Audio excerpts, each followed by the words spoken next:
Եթե ես ուզենամ փոխել իմ արտաքինը, ես կփոխեմ իմ արտաքինը, բայց դա լինելու է իմ որոշումը, կամ եթե ես ուզենամ փոխել որևէ բան իմ անձնական կյանքում, ես կփոխեմ որևէ բան իմ անձնական կյանքում, բայց դա լինելու է իմ որոշումը։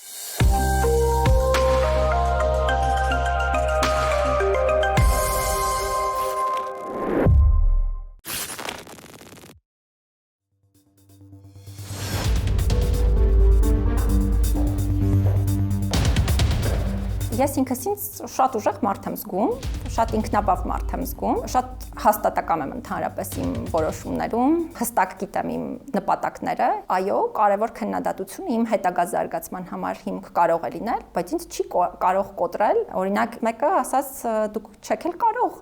երեխաների իրավունքների մասին խոսել, որովհետև դուք նույնիսկ երեխա չունեք։ Սա ամենահեշտ թիրախավորման մեթոդն է։ Արտաքին հատկանիշների, ընտանիք ունենալ, չունենալու, երեխա ունենալ, չունենալու հետ կապված, որովհետև մեր հասարակությունում սրանք զգայուն հարցեր են դիտարկվում եւ սովորաբար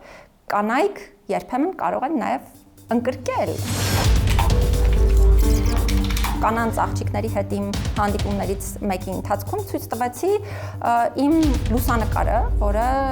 շատ վատ արված լուսանկար է, ծաղրական, վիրավորական մեկնաբանություններ էին հիմնականում արտաքին տեսքի հետ կապված, ասացի, որ պետք է սա բոլորիս համար շատ կարևոր դաս լինի, այնպիսի միջավայր ձևավորենք, որտեղ նման արգելված վարքագծի տեսակներ չլինեն, սա հանրային տեսանկյունից է շատ կարևոր, բոլորս պետք է աշխատենք այդ ուղղությամբ, բայց մեր տեսանկյունից էլ մենք պետք է այնքան ուժեղ լինենք, որ երբեք չընկրկենք նման երևույթներից։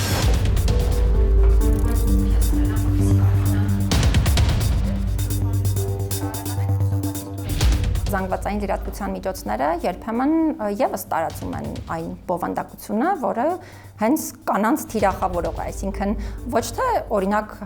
այդ պաշտոնատար անձի, կին պաշտոնատար անձի գործունեության բովանդակությանն է առնչվում, այլ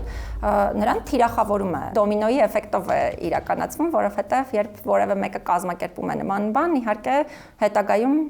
ավելանում են բազմաթիվ մարդիկ, ովքեր չեն էլ պատկերացնում, որ այդ process-ի մաս են դառնում, բայց կազմակերպիչներին այո գիտեմ։ Մարդիկ են, ովքեր քաղաքական դերակատարություն են իրականացնում, շատ դեպքերում նրանք հենց տղամարդիկ են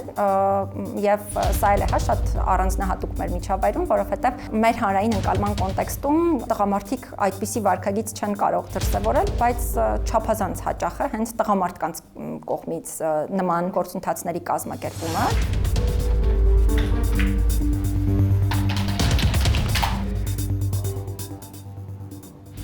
Փորձում եմ քննադատությունը թիրախավորումից տարբերակել, որովհետև մի բան է, երբ կա հարցի հետ կապված բովանդակային քննադատություն, բայց մի բան է, երբ կա սովորական թիրախավորում, որը